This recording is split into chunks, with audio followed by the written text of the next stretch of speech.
It is with the mind that we serve the Lord. The mind is the battleground. It is the place where the greatest conflict is. There are more people in this room having trouble in their mind than there are people having trouble in their finances. Every thought that I have started with a question. What's wrong with me? Let me tell you what happens when you ask that question. That question will attract a million answers.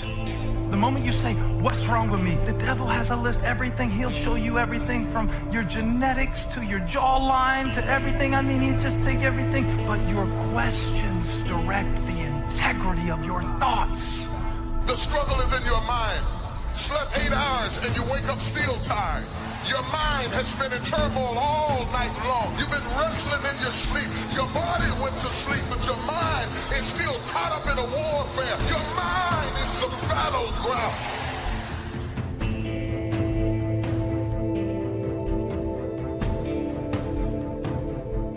I want to give you the heads up. Never question God.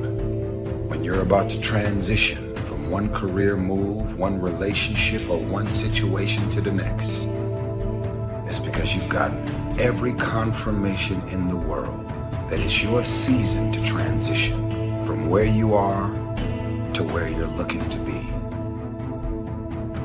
Don't underestimate yourself. You do what you can do, and God will do what you can't do. Take the initiative. Throw your net on the other side. Be ambitious. Reach. Ask for help, not because you're weak, but because you want to remain strong. And expect things to get better for you. Just because people let you down, don't give up on God, who never will. Just because you lost a job, don't stop trusting that God is my provider. When someone closes a door in your face, God allows them to close the door in your face. All God wants you to do is walk up the hall. Because I can promise you, he got a better door that he wants you to go through than the one that got shut in your face. That's a fact. The door is closed for a reason. Because God just wants you to walk up the hall because he got another door. And when you open it and get behind it, you ain't gonna believe what's back there. But you will never get to it if you stand in front of that door crying. God is the creator of all doors. I'm just gonna see what else he got for me. You think things are gonna just go your way? Well, they're not gonna just go your way. You gotta make them go your way. You think things are gonna just happen for you? Well, they're not just gonna happen for you. You gotta make them happen.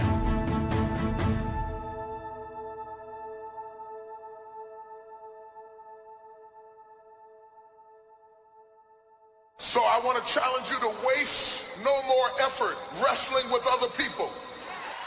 Your destiny, your future is not predicated on the decision of someone else.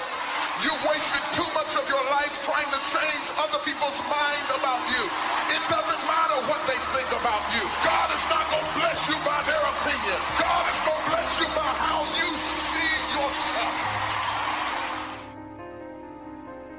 Just start acting like you're blessed, talking like you're blessed, thinking like you're blessed, dressing like you're blessed. If you will put actions behind your faith, one day you will see that become a reality. You cannot go around thinking that you've reached your limits. You're going to become what you believe. You are fully equipped. It may not have happened in your past, but it can happen in your future. Now, I'm asking you to go get what belongs to you. You are blessed. You are prosperous. Start acting like it, talking like it, dreaming like it.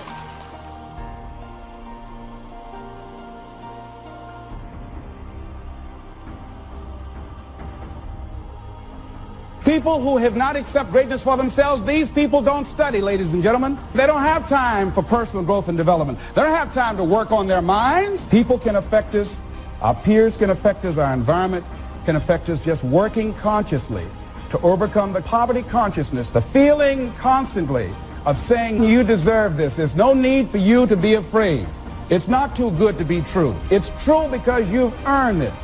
Why do we care so much about people who don't care about us? That won't be there in the hard times, that won't be there when you hit rock bottom, that won't be there in your struggle, that never call you and ask you how you doing, that never calls you and asks you or checks on you to see if you need something. Why do we care about what they think? We all go through disappointments and things that are not fair. It's easy to hold on to the hurts and think about what they said. We get up in the morning, it's the first thing that comes to mind. We don't realize how much that's affecting us, draining our energy, limiting our creativity. If you're going to fulfill your destiny, you have to get good at letting things go. See, your unwillingness to forgive another person is like you sipping the poison, waiting on them to die. Forgiveness is for you. You can't drive your car looking in the rearview mirror. You can't. There's a reason why the rearview mirror is this big and the windshield is this big. If you keep looking in the rearview mirror, you're gonna keep crashing your car. Have you ever noticed that when your faith is the strongest, you come up under the greatest attack? Because every time the devil senses that you're about to walk into who you be, and he's trying to stop you from doing it, slap somebody and say, just do it. Be great before it's too late. Being in a great house does not make you great. It's one thing to have great parents, but that doesn't make you great. And they said it's possible to be in a great house, but you not be great. So being in a great house does not ensure that you'll become great. How can you keep your mind on what you're trying to do? How can you make the choice of discipline over procrastination? How can you keep an attitude of doing it all and doing it now? How can you stay focused on your ambitions? You can keep your focus on your work, or you'll find yourself distracted. Distracted by negative thoughts, distracted by negative people, and pretty soon, depending on the type of people you've associated with, distracted by your doubts within yourself. Even when you face rejection, even when you face failure, you make a decision. I will remain in the grind. I'm not backing down. I'm called to make a difference. Greatness is not immediate. This is so important. In other words, greatness takes time to develop. Greatness is not immediate. You got to stay with it. You got to stay at it. You got to keep working on it. We give up too quickly. You map out, you think, you strategize, you change up your team, ready for the opportunity to present itself. Most of y'all are impatient. If it doesn't happen as fast as you want it to happen, you say maybe it wasn't meant to be. God will never give you something somebody else is supposed to have.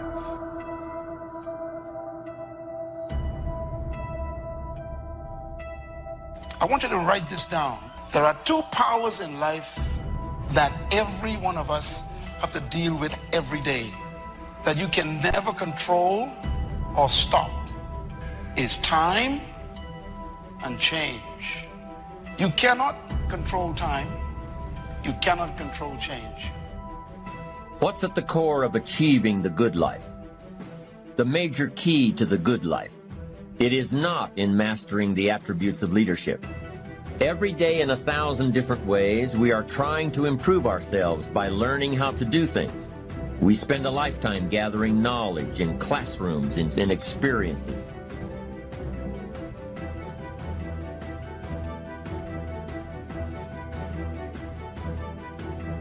Self-approval. That's a very challenging area. Ladies and gentlemen, that's where most people get stuck. That's a stage that a lot of people get there and they never move out of that area. Why? Many things can contribute to our not approving our dreams, our not feeling good enough. A lot of things can contribute to that. Many of us never live up to our potential or don't approve ourselves because we never had anybody to believe in us. And because your doing doesn't come from the deeper place of being, it hasn't worked for you. If you're trying to find out who you are by doing things, you will never find out who you are by doing. You'll have to start with being, because the difference between the two determines the direction of your destiny.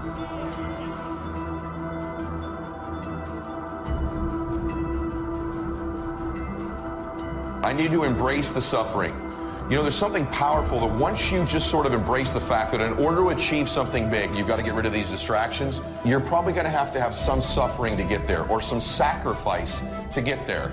And so once you've embraced and decided that this suffering, this sacrifice you're making is an indicator of progress. Suffering and sacrifice and hard work is an indication of progress towards our dreams.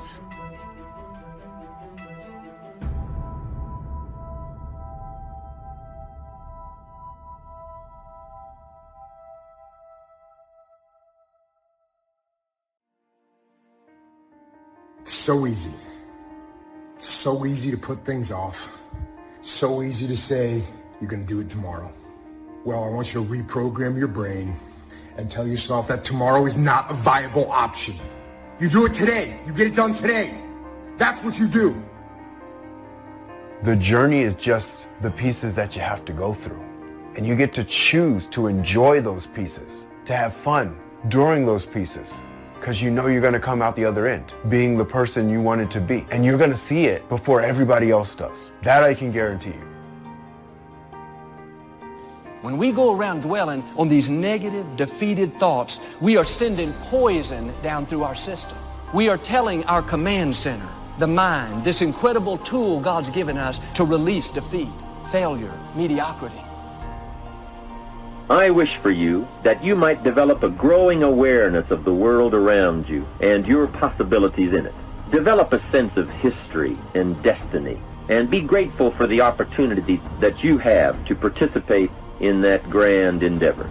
Start the daily action of first cleaning up all your current situations. Remember, little achievement lead to confidence that conquers guilt. Then buy up every challenge to reach your goal. You can now handle it. The winter, the spring, the harvest, the inspiration from it all, and the immediate and future progress that will someday give you a view from the top of your goals, your adventure, and your achievements. When you get up in the morning, no matter how you feel, you need to say, I am strong, healthy, energetic. I have discipline and self-control. I look good, I feel good, I think good, I smell good. Some of you, if you would do that, your mind would go tilt, tilt, tilt. It would think, what in the world are they saying? It would send an alert all through your system saying, hang on guys, we're changing directions. Don't send out any more defeat. This is a new day. Send out health, send out healing, send out strength, vitality, victory. You've got to get your command center sending out the right instructions. The people that are going to be successful are willing to do.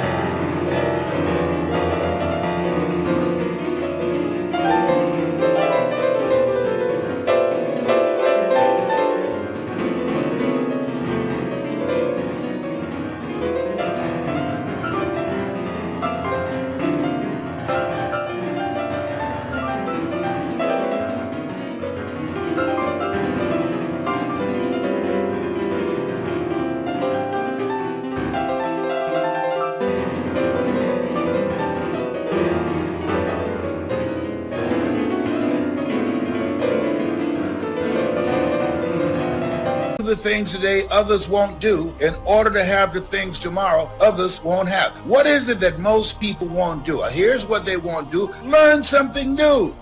They're comfortable with what they're doing now. Learn something new. You need to learn how to control your own destiny. Be your own boss. That's what time it is. Most of the time, your challenge is you're not solving it quickly enough. You're not getting totally certain. Certainty is so huge. Flood yourself with certainty. And then most people don't understand. You can obliterate most problems with just massive action. I see people hem and haw and make excuses all the time when challenges arise, and it would have just been solved if you'd have decided, you'd have been totally certain, and you'd obliterate that problem with some massive action. How great to have a mind to expand and a soul to nourish, to have hands that can feel, a heart that can experience, a soul that can soar, a mind that can inquire and learn, a body that can respond, to know love, sadness, hope, disappointment, accomplishment, failure, thrills, appreciation, wonder, frustration, confidence, courage, impatience, contentment, expectation, fulfillment, beauty, and harmony. To have all this happen to one is one thing. To know it is all happening is much more. What stress really is when a problem comes up is the fear of loss.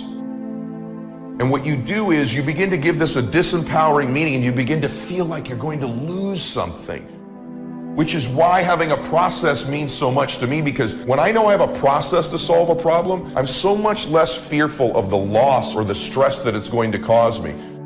When you begin to get these feelings, it's where your focus is going that's causing this stress level to rise in you. And my hallucination for many of you is that when a problem arises, you begin to focus.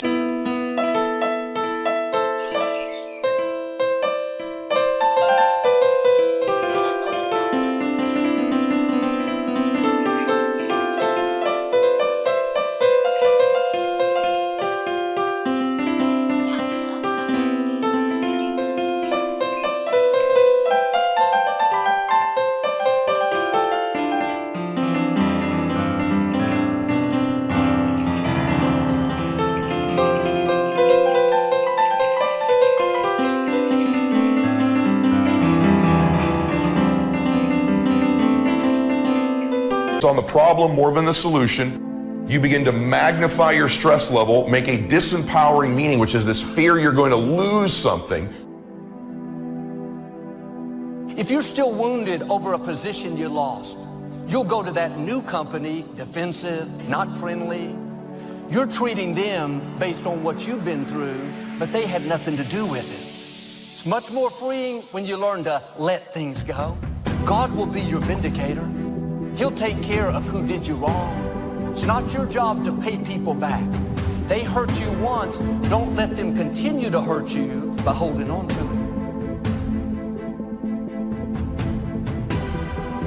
it. It's easy to say, I have a dream. That's easy. You can say that when the enthusiasm is there. You can say that when you have enough money in the bank. But I'm telling you, it's hard to say, I still have a dream. I still have a dream. Can't you say that after your friends turn on you? And after the people that you're doing it for stop believing you?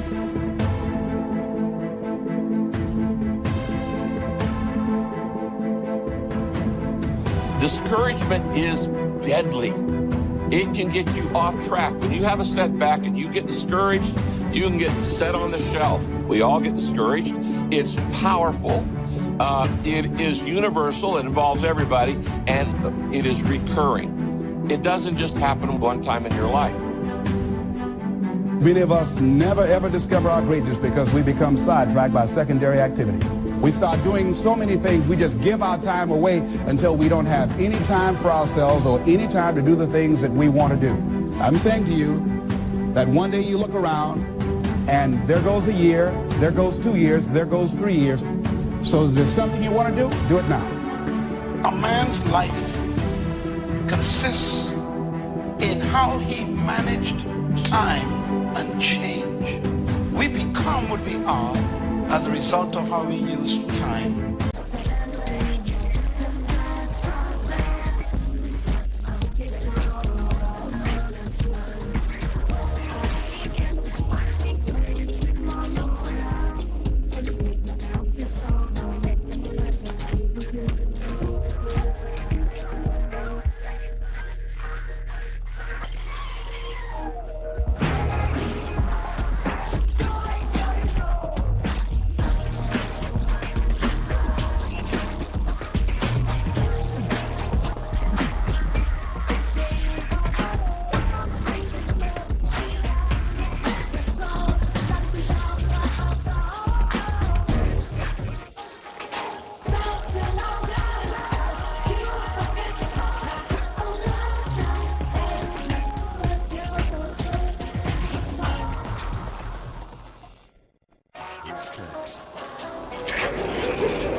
And how we manage the changes in our lives.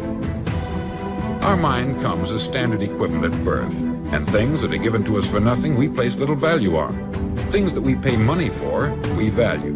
The paradox is that exactly the reverse is true. Everything that's really worthwhile in life came to us free. Our mind, our body, our hopes, our dreams, our ambitions, our intelligence, all these priceless possessions are free.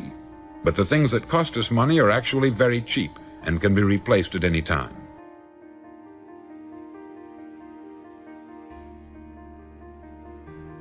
Use your power to create a new beginning for yourself. Find something that you love. I didn't come here to work for someone else. I came here to live my calling. A job is what you get paid for. A calling is what you're made for. I invested in myself. I couldn't afford to do it, but I couldn't afford not to do it. All disciplines carry through to affect all parts of our lives. If we're disciplined in just one area and lazy in another, guess what? The bad habits in one area of our life will eventually destroy our self-discipline in the areas we've been working on. Discipline is a set of standards which we've selected as a personal code of conduct. Discipline is the mind being trained to control our lives. Discipline is imposing on ourselves the requirements for honoring these standards. The most fatal deterrent to self-confidence is guilt. Not doing all you know how to do to the full extent of your present ability weakens the foundation for confidence. The biggest part of worry comes from the lack of this personal confidence. And lack of confidence comes from two major things. First, no goals or plans. And second, no daily discipline to achieve. So listen to the voices of creative experience. Let nature...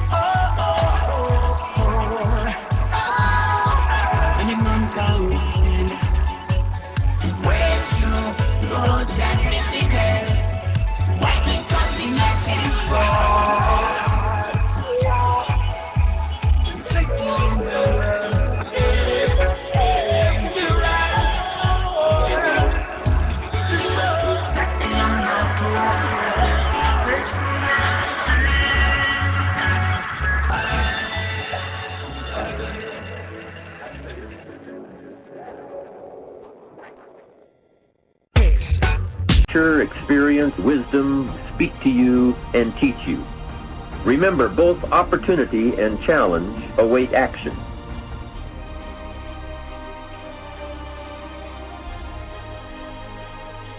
You can work on micro habits with regards to your conscientiousness, and I think the best micro habits, set up some aims for yourself, goals that you actually value. It helps you do a situational analysis of your life more than a psychological analysis, I would say. And so the questions are something like, well, you're going to have to put some effort into your life. We become what we think about. Conversely, the man who has no goal, who doesn't know where he's going, and whose thoughts must therefore be thoughts of confusion and anxiety and fear and worry, becomes what he thinks about. And if he thinks about nothing, he becomes nothing. Motivation it's kind of a strange word. We think it means that we're fired up to do something and passionate to make something happen. Because you just can't turn on passion. You can't just turn on the desire to execute a task. Be certain of one thing. Every exaggeration of the truth, once detected by others, destroys our credibility and makes all that we say and do suspect. The tendency to exaggerate, distort, or even withhold the truth is an inherent part of all of us. It starts when we're kids, and then it continues when we're adults, exaggerating our net worth to impress old friends, exaggerating how close we are to closing a deal to impress the boss. If you make it to the end of this video, I want you to write, I am determined to reach my goals. I am determined to reach my goals.